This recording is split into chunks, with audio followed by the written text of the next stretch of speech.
que cuando usted hace esto, y la tercera infraestructura es la infraestructura para la integración al mundo o para la integración dentro de nosotros. Entonces, cuando hablamos de la productiva, el punto básico es el entendimiento público-privado. Público porque vamos a definir las necesidades, privado porque puede ser financiado por los privados. Y una vez, como les comenté a unos amigos ayer, una vez estando en Alemania, yo era ministro de Obras Públicas, un diputado alemán, amigo mío, me dijo, dígame, ¿cómo es que usted, señor, está haciendo concesiones a los privados en las autopistas? Le dije, porque en mi país no se pagan los impuestos que pagan ustedes en Alemania. Con esos impuestos ustedes pueden construir autopistas gratis, sin peaje. Pero yo, cuando cobro un peaje, incluso se están reduciendo los costos, porque ahora andamos a mucha más velocidad que antes y podemos en consecuencia ser mucho más eficientes en el transporte. Y con eso usted puede pagar el peaje. En otras palabras, lo que les quiero decir es que en el ámbito de infraestructura tratemos de distinguir lo uno de lo otro. Cuando fui ministro me dijeron, pero ministro, usted está entregando la carretera panamericana, que es la principal ruta de Chile, al sector privado. Claro, porque esa se financia sola. Pero lo que no voy a gastar ahí, lo voy a gastar acá. Y ustedes, funcionarios del Ministerio de Obras Públicas, van a tener más trabajo que antes, no menos. Porque tienen que vigilar cómo se hace la concesión por el privado y el inspector fiscal y todo aquello, y con esos recursos que libera fiscales, está trabajando entonces en esta otra infraestructura, que si no la hace el Estado, no la hace nadie. Y caramba, que hace una diferencia. Entonces, el entender que desde el punto de vista de infraestructura, cómo incorporamos capital y cómo liberamos recursos para mejorar la productividad también de los otros sectores. Y ayer le comenté a unos amigos que cuando empezamos a exportar manzanas a Estados Unidos, a través de programas muy importantes, bueno, el 20% de esas manzanas fueron rechazadas porque llegaban machucadas, porque ocurre, y después descubrimos que se machucaban porque el pavimento, no había pavimento en esos predios agrícolas. Como dijo ayer el presidente Calderón, entiendo, firmar un acuerdo de libre comercio es la parte fácil. Lo difícil después es cómo construimos nuestras economías a un nivel de excelencia para poder competir adecuadamente. No podíamos competir adecuadamente porque todavía teníamos esos caminos que no estaban asfaltados y por lo tanto los que estaban a esos caminos estaban perjudicados, esos modestos productores en Chile. Y hubo entonces que tomar nota de aquello y ver cómo lo hacemos. En suma, desde el punto de vista de infraestructura, yo creo que es el elemento punto uno para la productividad del país. Cuando asumimos la cartera del año 94, los organismos competentes de la Cámara Chilena de la Construcción habían estudiado cuál era el déficit que teníamos de infraestructura y en cuánto esa mala infraestructura afectaba la productividad. Y mientras no nos pusiéramos a la altura de un mínimo, difícilmente íbamos a ser competitivos. Pero hacer ese gasto implicaba prácticamente triplicar o cuadruplicar el presupuesto del ministerio, y eso era imposible. Entonces, o usted toma una decisión de poder liberar recursos y encontrar otros recursos, o simplemente tenemos un desafío de otro tipo. Entonces aquí uno diría, aquí ha habido avances, he seguido más o menos de cerca lo que se está haciendo acá, pero creo que ese es un tema particularmente importante porque la geografía de ustedes, no se los voy a decir yo, es mucho más compleja, ¿verdad? Y hay lugares de este país que prácticamente la única forma de llegar es por aire. Y en el intertanto el Magdalena ya no es lo que era. Y en consecuencia allí hay una tarea pendiente que es fundamental.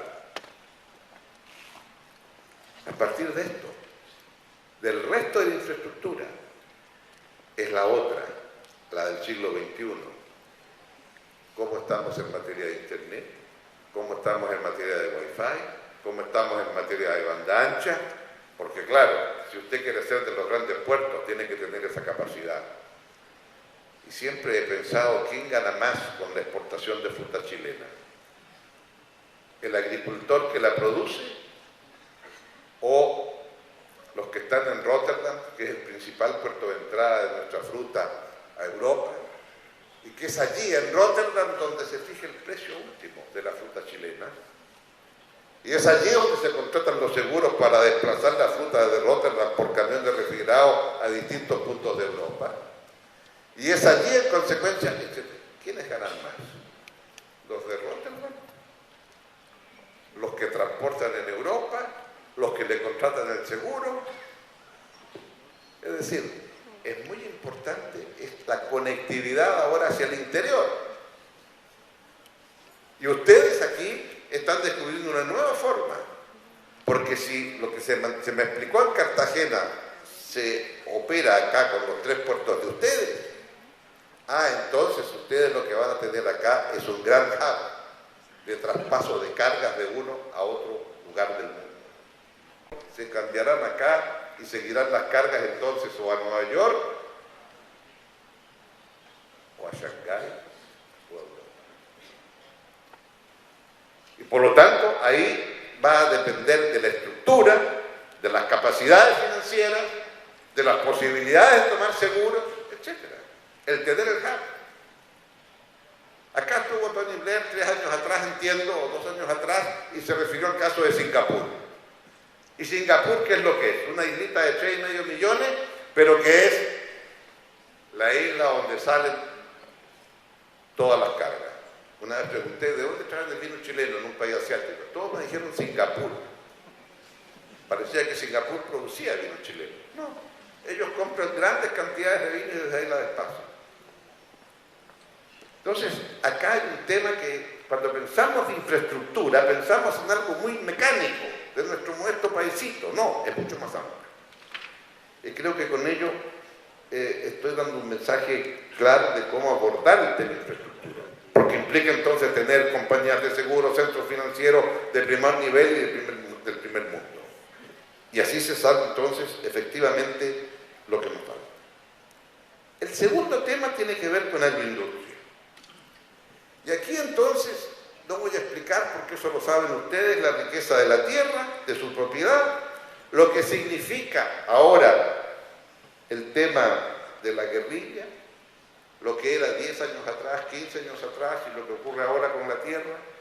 Hay una realidad distinta y en buena hora. Lo que ocurre es que si queremos que nuestro suelo exporte, tenemos que tomar ahora las medidas fitosanitarias, porque si no tiene medidas fitosanitarias, rica como es la fruta de ustedes, no va a salir de Colombia. Y el tema fitosanitario requiere mucho esfuerzo, mucha capacidad, y una vez que va mejorando el tema fitosanitario y va teniendo los niveles adecuados, hay que seguir luchando para mantener esos niveles. Pero que ustedes logren que su autoridad sanitaria, cuando certifica algo, es aceptado en el resto de las entidades fitosanitarias del mundo, ese es el punto 1 para pensar en serio a exportar. Y son palabras mayores, porque le van a decir los pesticidas, ¿dónde almacenan los pesticidas? Tuvimos que hacer un concurso de capacitación a nuestros campesinos, porque ninguno de ellos tenía idea que si la bodega no estaba a más de 20 metros donde guardaban los pesticidas, de donde comenzaban sus plantaciones, ese predio agrícola no estaba autorizado para exportar. No estaba autorizado para exportar. Y eso me lleva al segundo tema, trazabilidad. Porque la trazabilidad hoy día en el ámbito agrícola pasa a ser central. Y la trazabilidad significa cuál es el nombre del predio, el día en que se hizo la cosecha en ese predio, el personal que en ese momento estaba haciendo la cosecha en ese predio, y qué turnos existían y qué personal había en qué parte del predio. De manera que, este tema es real, si un arándano, ese es todo chiquitito, si un arándano salió malo, yo puedo saber de qué predio viene ese arándano, en qué lugar del predio estaba, quién lo cosechó y el nombre del que lo cosechó. ¡Wow! Entonces, llegar a ese nivel implica entonces empezar ahora a trabajar, no solo en qué calidad, y estoy partiendo de la base, que ustedes tienen un producto como es la fruta de ustedes, espléndido, no me estoy preocupando de eso. Me estoy preocupando de cómo hago para subir eso, lo pongo en un cajón, y en todos los sistemas de packing, y que me lo dejen echar a otra parte.